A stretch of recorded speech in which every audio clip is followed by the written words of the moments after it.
大家好，我是开心游戏。国际服刚上线了河西地图，本频道刚解说了麻布袋剧情，深受大家的好评，也有粉丝表示还没看够，所以我决定让大家一次性看个够。本期影片主要讲解以下3点内容：一、未来即将开放的凉州爱情故事；二、安西君郭兴跟河西节度使张议潮的故事；三、华金师兄的金桃到底是个什么东西？请听我娓娓道来。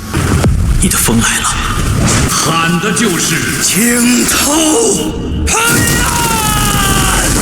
首先，咱们来说说这个金桃到底是个什么东西。我们现在看到的这段剧情是晴川县城湖剧情，这里原本叫桃林赛，原本是个风景秀丽的地方。后来梁王朱温为了抢夺金桃，用炸药炸毁了河堤，让这里变成了县城湖。后来朱温又为了争夺天下，强行把唐朝的首都从长安迁到了洛阳，从而毁灭了长安。所以从这段剧情来看，根本就没有什么金桃。所谓的金桃，其实是梁王朱温想要当皇帝的野心，所以野心就是朱温的金桃。那么为什么唐哀帝李作也要抢夺金桃呢？因为在他看来，金桃可以复活爱人柳青衣，所以我们很容易想明白一件事情：金桃其实并不是一件物品，它其实是每个人内心的执念。例如，朱温想当皇帝，唐哀帝想要复活柳青衣，龟奶奶盼着自己的儿女能平安的归来，王钦想要守住中渡桥，麻布袋想要回到长安，张议潮想要收复河西，柴荣想要收复燕云16州，郭兴死守白头城40年，安琉璃想要和曹静观音在一起，周洪宪想要跟你一起去闯荡江湖，韩仪盼着楚清泉能回来。所以你看懂了没有？他们每个人的目的都不一样，但是都想要得到金桃。但这世上真有这么神奇的东西吗？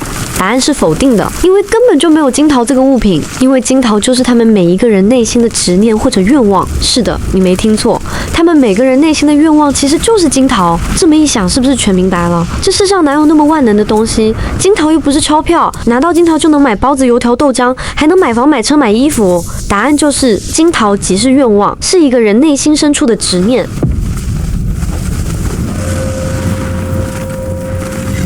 长安没了！你失败了，你明明救不了人。看见没？熟悉的声音再次响起。其实你也有金桃，你的金桃或者执念就是当初你手中明明有剑，却没能救下周洪宪，这是你内心的遗憾，也是你的痛。每个人都有金桃，金桃可以是野心，是愿望，是执念，是遗憾。总之，金桃就是你内心的愿望。为什么还要拔剑？因为拔剑纵难救人，但救人唯有拔剑。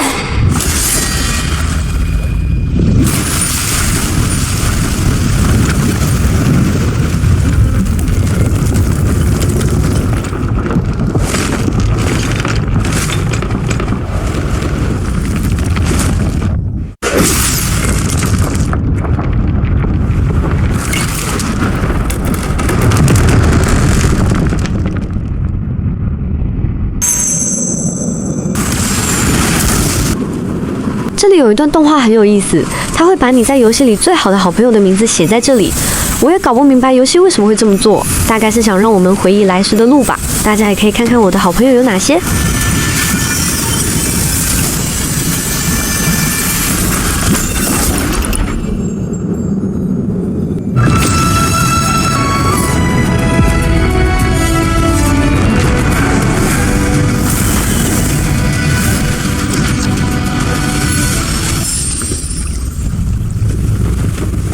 好像还真是在回忆自己。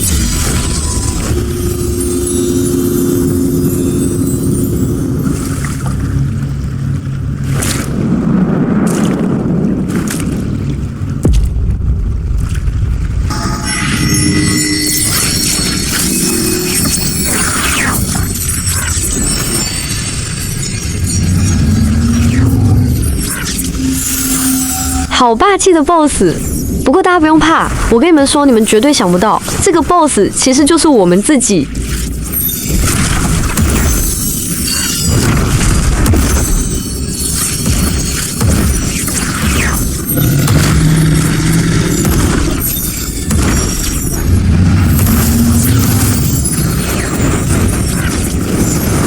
开局就是一个狮吼功，礼尚往来，你吼我也吼。这段打戏，开心游戏只给你们介绍它有哪些技能。第一个是从天而降的光柱，感觉没什么伤害，只是技能比较炫酷而已。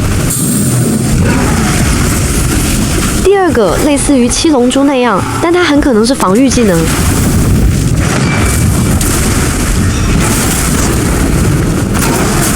第三个是冲刺跟火焰浮空，感觉特效很一般。第四个是火焰喷射，这算是远程攻击，不过这些技能看起来很炫酷，其实都没什么伤害，大家过剧情的时候就当是玩玩而已。它这个龙卷风特效挺漂亮。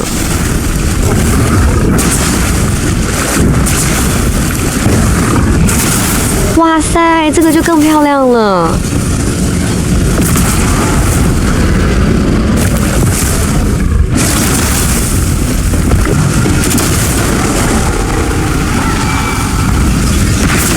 现在天空都变成了彩色的，而且狮子还召唤出了一个人影进行战斗。虽然伤害看起来确实不高，不过我估计以后策划把它做成侠金或者副本，那样伤害绝对爆炸，而且也超级好玩。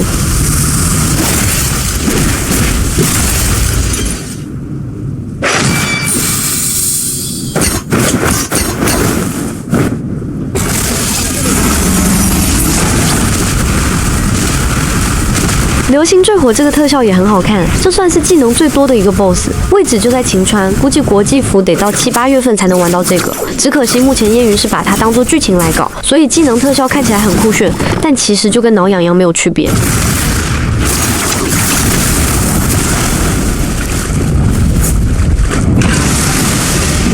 咦，还会在天上飞？我数了下，这个 BOSS 大概有10个很酷炫的技能。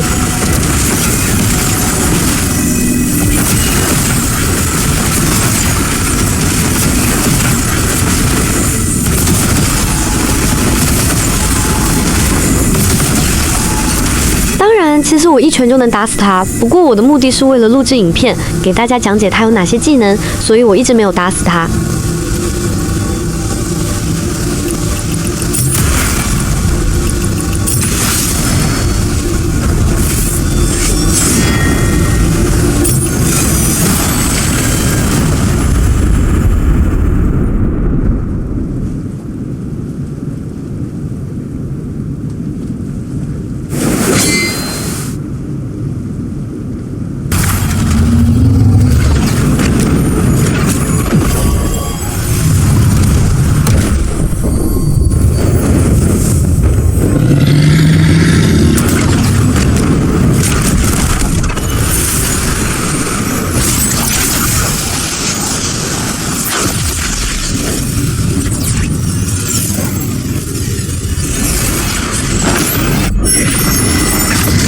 所以说，刚刚那头狮子就是我们自己。至于为什么会这样，我们继续看。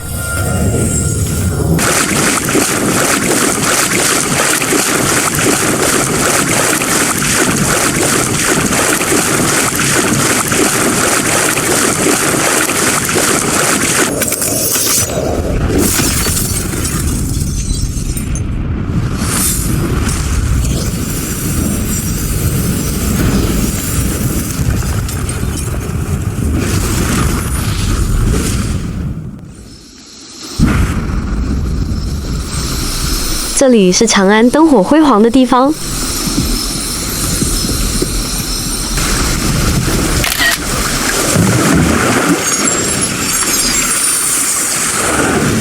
前面就是河西3张地图真正的主人，是他创造了河西、玉门关、凉州、晴川这3个世界。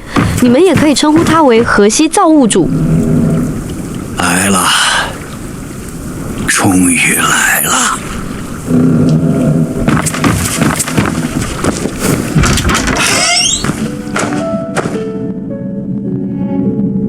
我们是不是见过？腿脚忒慢，我老了都比你先走，这次又赶在你前头了。你是华金兄？你老了？你怎么就这么老了呢？人一辈子大梦一场，我做了好几个梦，梦要醒了，人自然就老了。哪有人是这样？风白，你的朋友风白，他是个好……知道，我知道了。他呀，乘着他的风飞远了。你知道？你也在桃林赛？最后送金桃的人是你，我就是你。也不全是。我可梦不来那些杯子鸟。当年你带着金桃去了长安，那你救到了长安吗？我没有，我看见一根根梁木飘在水面上，那么大一个城，一整座长安城啊！火烧过，刀砍过，打过，砸过，抢过，最后他们拆了它。这里指的是朱温为了控制皇帝李晔，强行拆了首都长安，然后把首都迁都到了洛阳，因为洛阳才是朱温的老巢。然后朱温在那里建立了大梁，自己当了皇帝。也就是从这个时候，五代十国正式开始。29年后，石敬瑭割让了燕云16州给契丹，总面积约12万平方公里土地，直观的讲，相当于0.67个广东省。拆了，拆成一根根木头，飘在河里，飘远了，再也没了，我也找不到我家了。金桃被我抱着，我们跟着木头和尸体泡在水里，漂了很久，久到我都开始做梦。我梦见一个小老头，他背起一个麻布袋子，又穿过那吃人的沙漠。我梦见一个苦闷的年轻人，他抱着琵琶冲出了家门，但他不知道自己是谁，又该往哪里去。还有2个姑娘，还有2个姑娘，她们要翻过那片群山，翻过那个关隘，牵着手向月亮那边跑去。那你自己呢？有的，可是一梦到自己，我就醒了，怎么也记不得那是个什么样的梦。当我醒来，便飘到了这个屋子里，我不知道要做什么，于是又开始画画。我一直在画，我把我梦里的东西画出来，我想把我心里的声音画出来，但是他们说我是个疯子，他们不让我画画。我要画，我到处逃，到处画，画到我也以为我是个疯子。我又回头把一幅幅画砸了、砍了、划了，直到我找到了第1幅画。那夜，我在那幅画前梦见了一头狮子，好威风的狮子，它呼啸着穿过每一个梦，比之前更多的梦。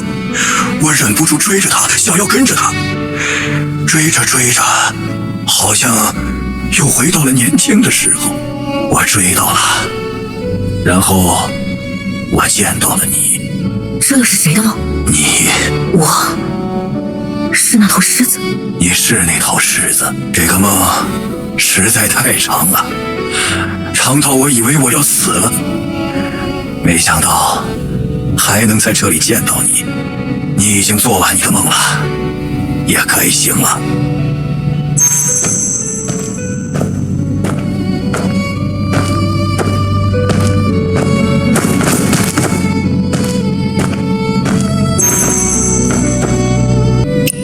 金桃最后去哪儿了？我给方白了，又一个方白，他找到了我，我便给了他。那是哪一年来着？记不清了。那么多人想要金桃，我不是他们。对我来说最重要的东西，我已经得到了。你梦见那么多人，换了那么多人，可是你自己呢？我有我自己的梦。你来了，我就想起来了。是个好梦吗？是个很好很好的梦。也许下次再见时，再讲给你听吧。好了，该醒了。魂梦相撞，哪是长久安稳的？走吧，那支画笔送给你了，带上它，画完我们的这个梦。走吧。你不跟我一起吗？我老了，我的梦早做完了。那我们还会再见吗？朋友就是想见的话，隔着千里，在梦里也会再见的。再见，朋友。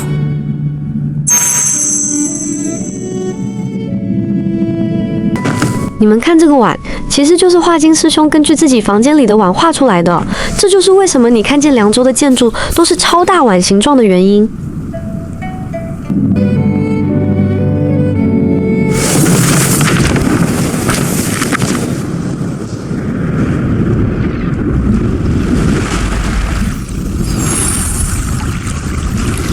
其实河西并不远，它就在竹影居江书小屋后面的那口枯井旁边，那就是梦开始的地方。而河西3张地图，包括玉门关跟凉州以及晴川，都是画经师兄画出来的画。我们是通过画进入到画经师兄的回忆里。简单来说，你看到的河西地图，它其实就是一幅画而已。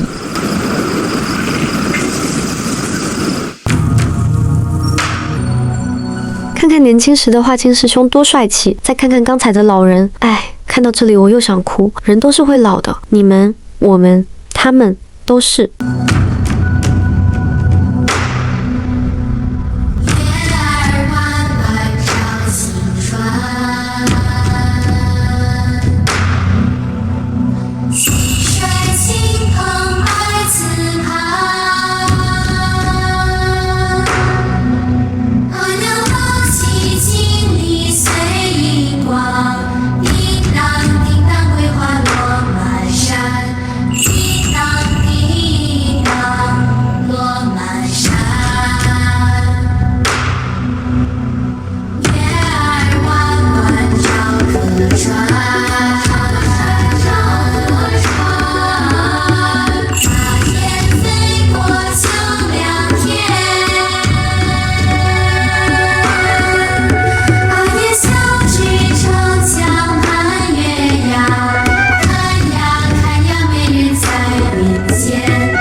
国际服玩家可以来到竹影居界碑这里，然后在小屋左后方200米会有一口井，从井里可以直接达到河西玉门关，而从旁边的壁画可以直接进到画经师兄的梦里。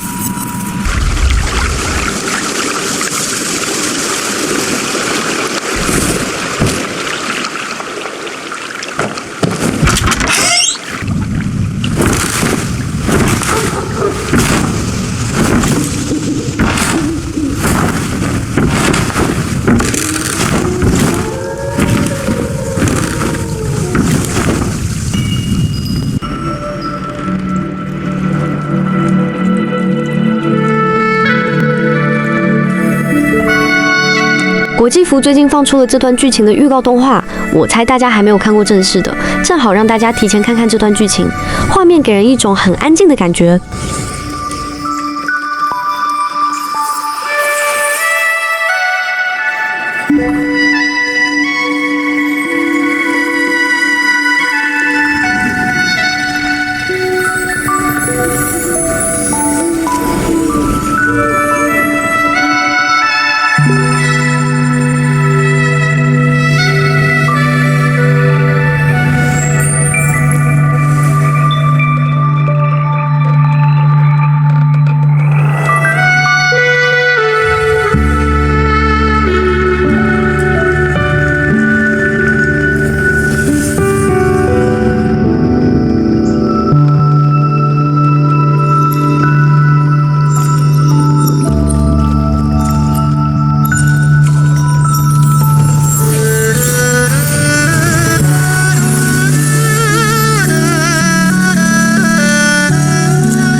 乘着画经师兄的回忆，这是他梦里的大唐长安。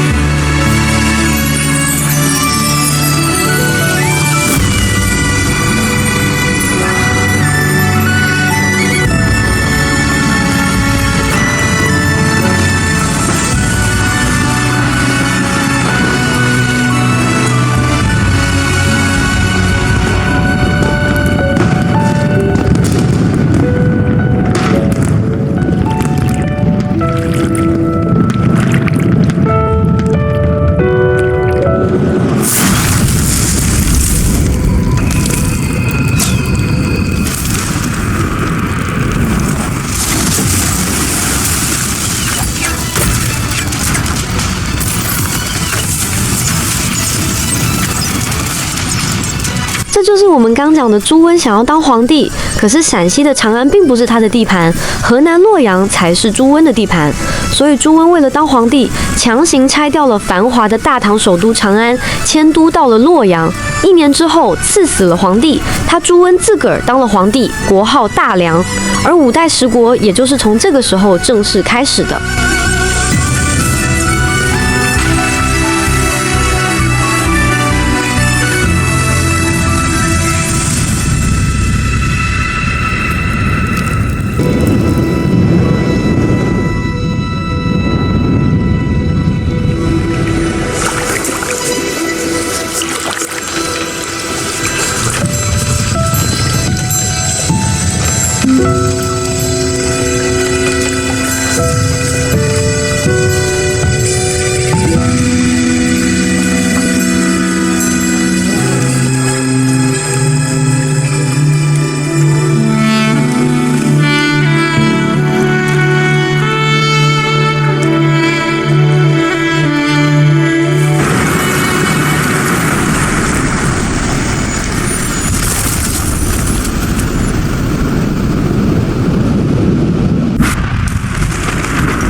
完刚才那段动画，我们就会在河西玉门关醒来。接下来我们讲河西张议潮跟郭兴的故事。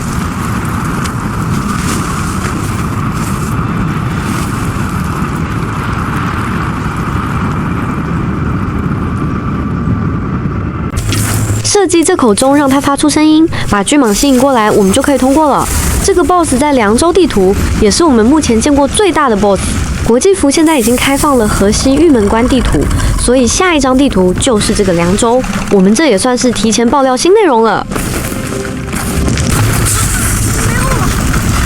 这不就有了？行呗，好玩。跳到巨蟒的背上，然后用箭射击前面的终极可，这样巨蟒就会顺着声音的方向过去。这也是游戏设计的巧妙的地方，用声音来吸引 BOSS。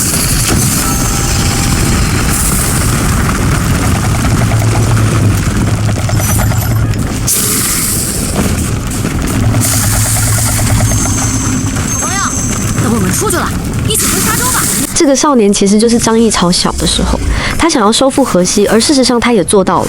我说一个数字，你们就知道他有多恐怖：80万平方公里土地，相当于4.5个广东省那么大。杀敌，收土，复我河西。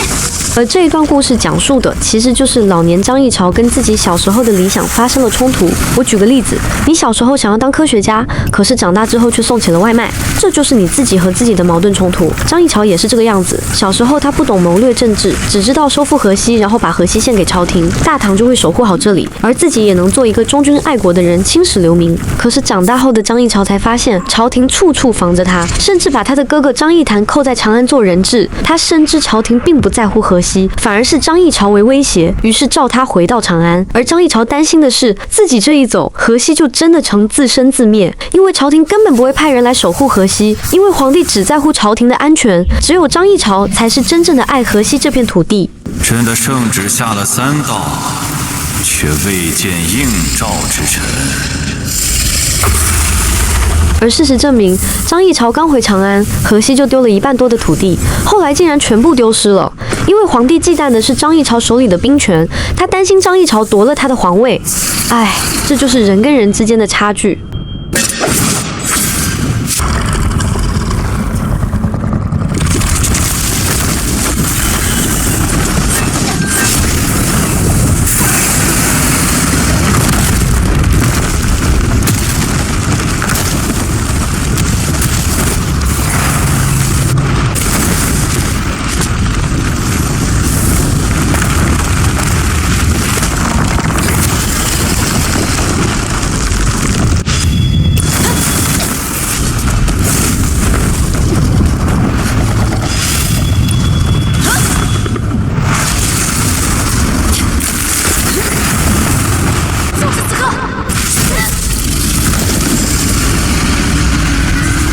你看这段打斗的时候，是不是感觉很爽？但我要告诉你，这段剧情很刀人，因为这条巨蟒它并不是坏人，而是好人。他是老年张议潮的化身，他想要守护河西，让这里的百姓过上安稳的日子。而当这条巨蟒被斩杀，老年张议潮也就彻底臣服输给了皇帝。那条蛇也是张一潮。我也是刚刚才明白，但我现在突然不知道了。杀了蛇，我就保护了凉州吗？凉州收复之后，百姓自发为他建了佛窟，还画了这幅壁画。壁画上写：河西节度使张一潮，统军收复河西一道新窟。他平生不甚来行，却偏爱此画，还叫人临摹了一份，放在这里。催促的旨意一道比一道更急，长安不愿再等了。兄长已在那里尝试。这就是老年的张议潮，大概意思是朝廷之前还能要挟哥哥张议谈作为人质扣押在长安，但是如今哥哥也死了，朝廷担心张议潮没有了软肋，万一起兵造反怎么办？于是皇帝李璀急下了3道圣旨，要求他立刻回到朝廷。张议潮离开河西之后，一半的河西再次被吐蕃抢走，那里的百姓也惨遭蹂躏和屠杀。兄终弟继，该我为之了。而你犹豫了。你放不下想要带领河西归唐的理想，或者说野心。我年少时见百姓危恶，矢志富疆，于是习武艺，演韬略，究佛典，积史书，却突然发现天下凡俗万万，良将千千，后人观之，不过戈壁上的沙砾。蛇心是张议潮的私心，雌心亦是张议潮的私心。我与破白皆献于你，说过这是唯一的解法。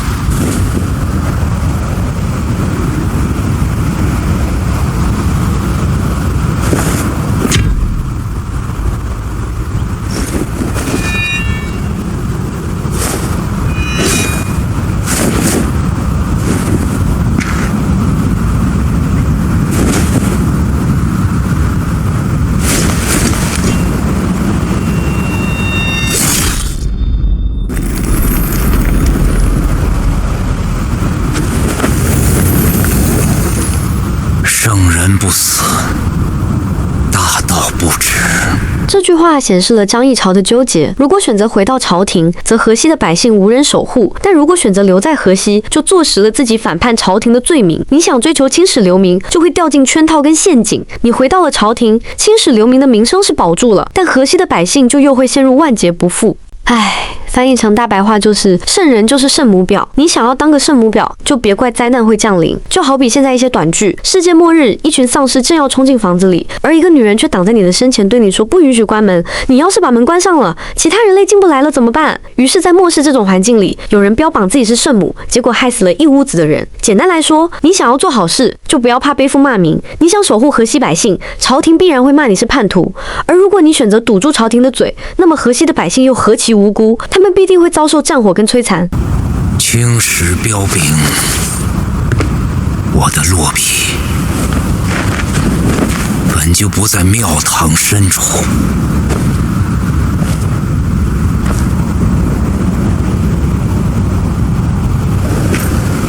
而是在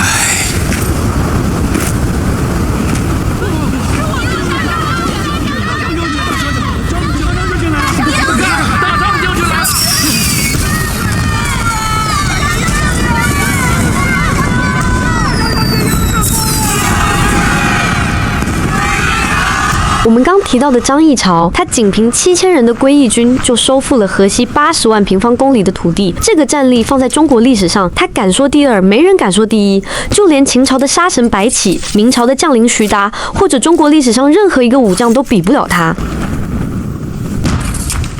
现在我们把时间往前拨40年，郭兴鼎盛时期控制了20万平方公里土地，不过到最后只剩下一座秋瓷城。但是这也不能怪他，主要是朝廷不仅没有给他增派援军，还抽走了他的2万军精锐，只给他留下了9000人。更搞笑的是，打到最后，朝廷以为他们亡了，就把他们给忘了。可怜这些白发老兵坚守秋瓷城42年，而秋瓷城就是玩家们在燕云游戏里看到的那个白头城界碑，后面大门那个就是郭兴困守的秋瓷城。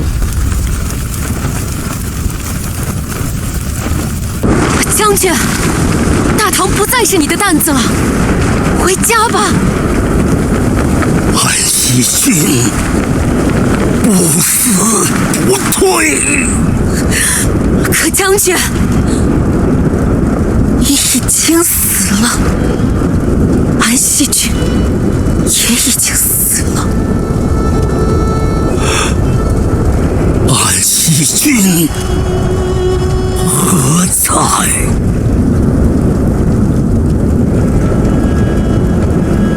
安西君何在？安西君何在？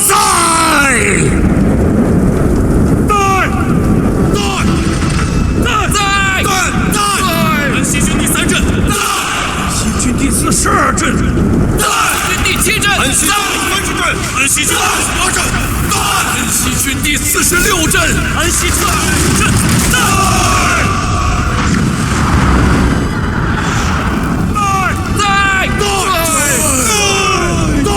安西军在。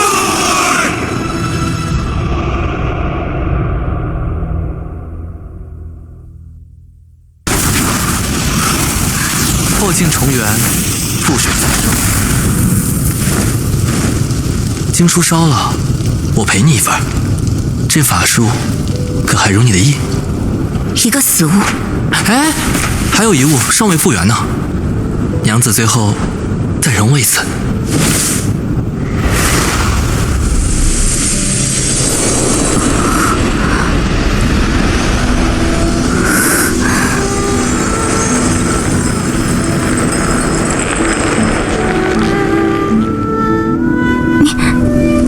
你是女娘？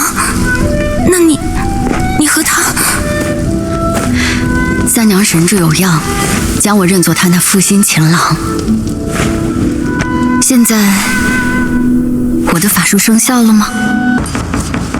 书接上回，张议潮回到唐朝之后，河西就失守了。短短不到几年，就丢失了1半以上的河西土地。60年后，张议潮的外孙女婿曹义金掌管了归义军。此时的归义军早已溃不成军，他为了自保，开启了联姻政策。因此，他不仅自己娶了其他3个家族的女子，还想要把自己的女儿曹静观音也嫁给另外一个大家族，从而达到政治联姻的效果。当然，他这样做的目的是为了保住曹家不被其他几大家族吞并。那么高啊！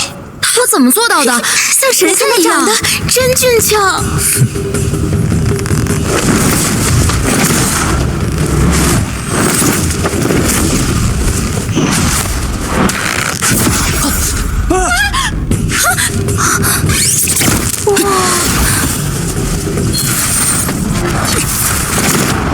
观音洒露生白莲，子孙绕膝福寿全。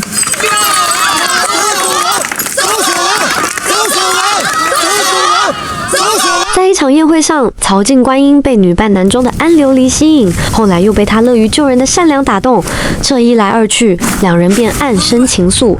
再加上安琉璃勇于冒险的精神，深深吸引了他。最后，曹静观音竟然想跟安琉璃一起私奔去长安，去找寻真正属于自己的幸福。说到这里，我就不得不提活人医馆的天不收。同样身为女人，人家安琉璃仅凭几个魔术就轻松把曹静观音搞到手了，而你天不收呢，往自己嘴上贴胡子不说，还默默守护了韩香寻13年，就这样子还没有得到韩香寻。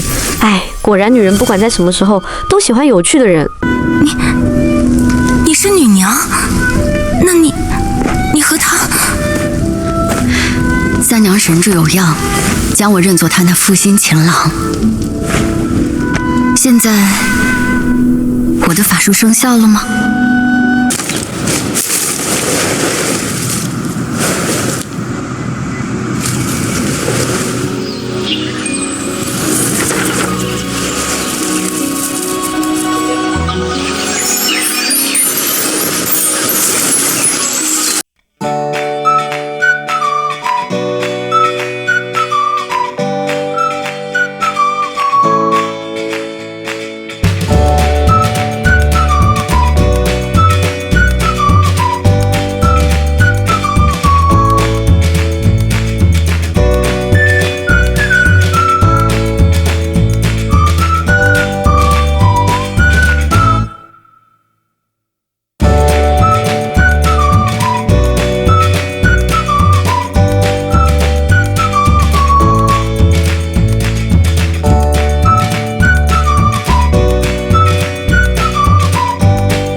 嘞，活人医馆的天不收，还有竹林的江燕，你们要是能像安琉璃这样子会变魔术，韩香寻早就追到手了。这真是月光。再来。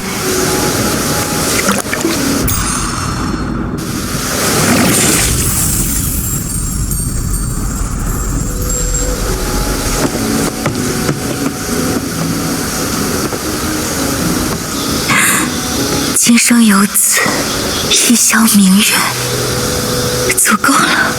观音，你不快活吗？傻子，我快活的。那我把月亮给你。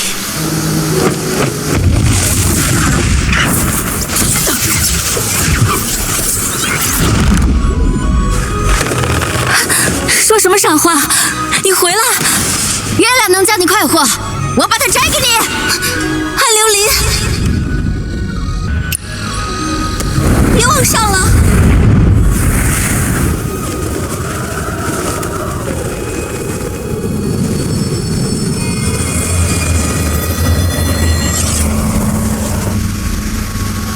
快别闹了，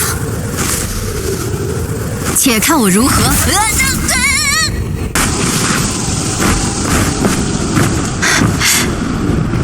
观音，看，是月亮，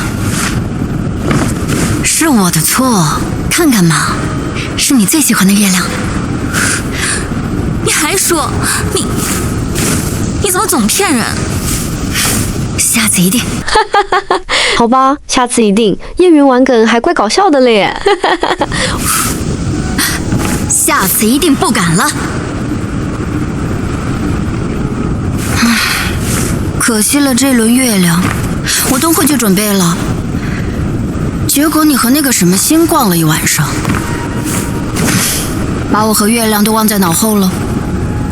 今天又硬着头皮摘了一次，摘得容易，放回天上可太难了。你那天准备了，怎么不同我说？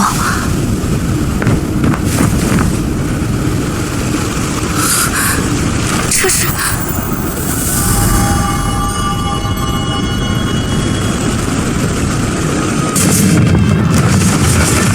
曹净观音被父亲当作礼物送给了另外一个大家族，他的命运从来不由自己掌控。不过这一回，曹净观音鼓足了勇气，他想跟安琉璃一起私奔，去到长安看月亮，去逃婚，去找寻自由。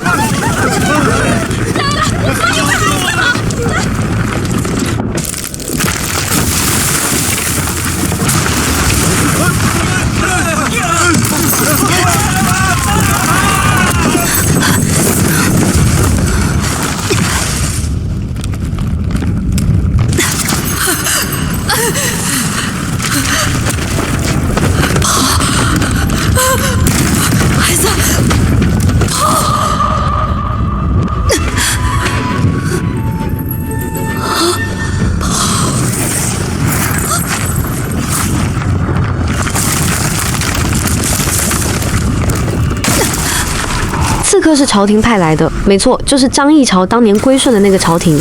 过了这么多年，朝廷还是没变，他们自始至终只有一个病，就是担心地方势力做大，曹家要进行政治联姻，所以朝廷要搞破坏，防止他们政治联姻壮大了地方势力。当初对付张议潮他们是这么做的，多年以后对付归义军的后人还是这样做的。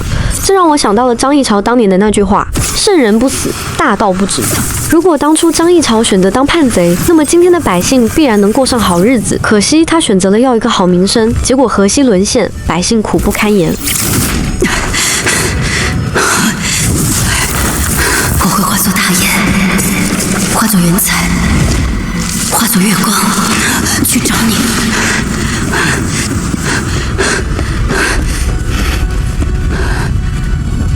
今夕有客，可赐光明。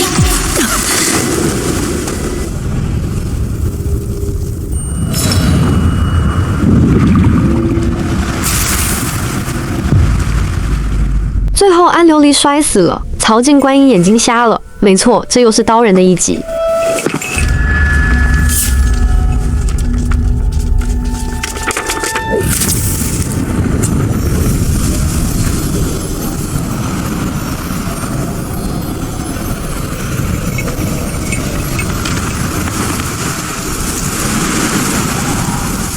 这是曹镜观音眼中看到的世界，庆幸他还能看见那么一点点光。然后带大家看看晴川的大草地，绿色的麦浪翻滚，如诗如醉。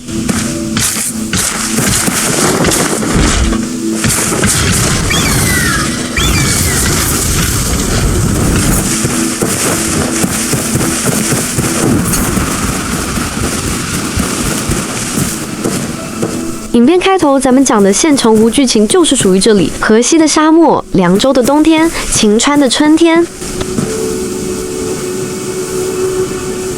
在凉州还有一个剧情是哀奴的，这个时间线比安琉璃的剧情还要早，大概是在张议潮刚刚收复河西，此时还有一些残存的吐蕃势力。游戏里用了隐喻的手法来表达，没错，这些怪鸟就是那些残存的吐蕃势力。而这段故事讲述的就是阿依奴作为酿酒师一家的悲剧。阿依奴想要酿出美酒救回父亲的命，没想到自己的父亲早已被他们杀了。老爷，向您献上最珍贵的用月光酿成的酒。它或许与传说中的月光酒还没有完全一样，但只是颜色有些许不同。你是我的酿酒师。我是您之前的酿酒师埃和买提的女儿，阿迪尔的妹妹。如果您对酒满意，请您开恩，饶恕他们上次献酒的过错，放了他们。艾木提，阿迪，啊，你的酒不错，赏。我阿爸是埃和买提，他和我哥哥之前。就赏那个金杯子吧。我不要金杯子，我阿爸。便宜你了。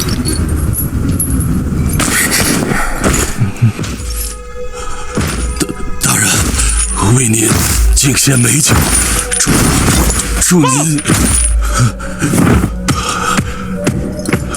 张家军队。这里的张家军队指的就是张议潮的军队。此时的吐蕃顿时慌了，于是将愤怒发泄到了酿酒师的身上。张氏小儿躯干！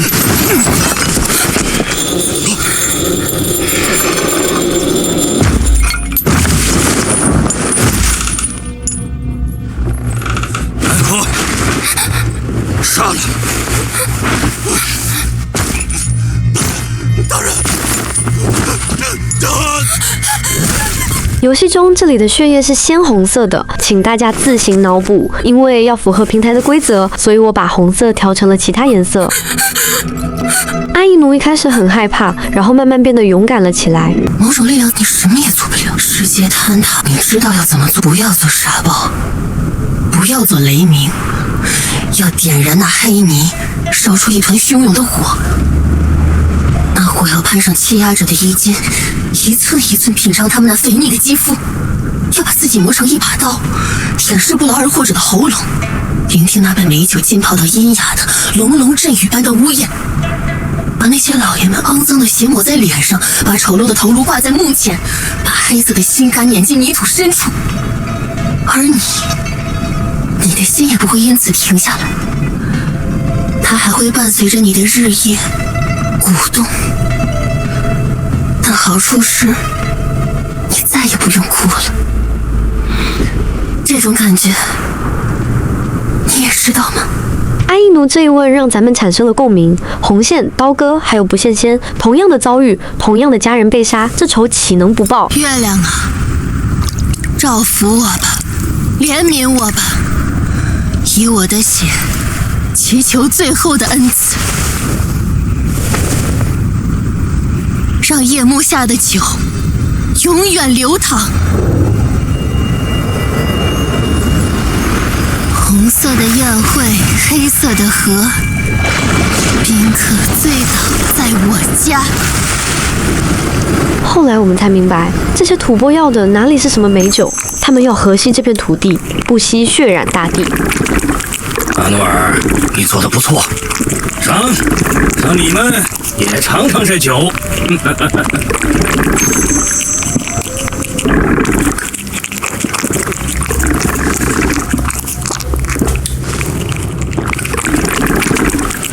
阿依奴，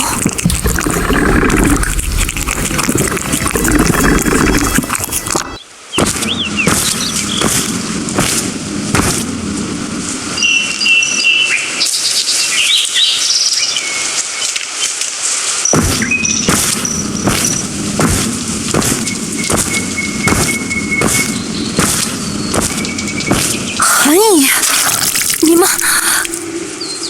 你明明有剑，为什么没能救人呢？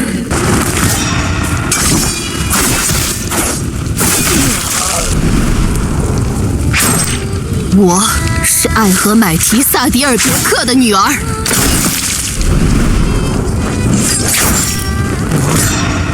是死神刀一刀的手足。我是阿迪尔·艾荷买提的妹妹。自寻死路！我调虎领辖诸侯县的老大。我阿依奴艾荷买提。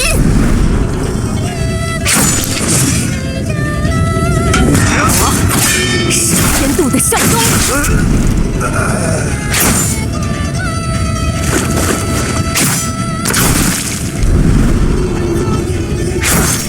想报仇吗？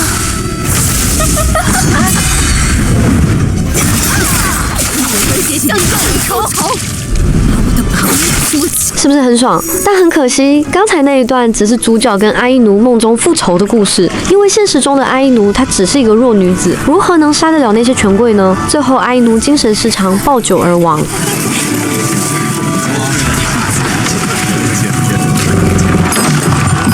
国际服现在应该有剧情回溯功能了吧？如果你们想体验这段剧情，可以点开残章，然后选择繁花谍影，就可以回溯这段让全球业余玩家都为之惊叹的繁楼影片。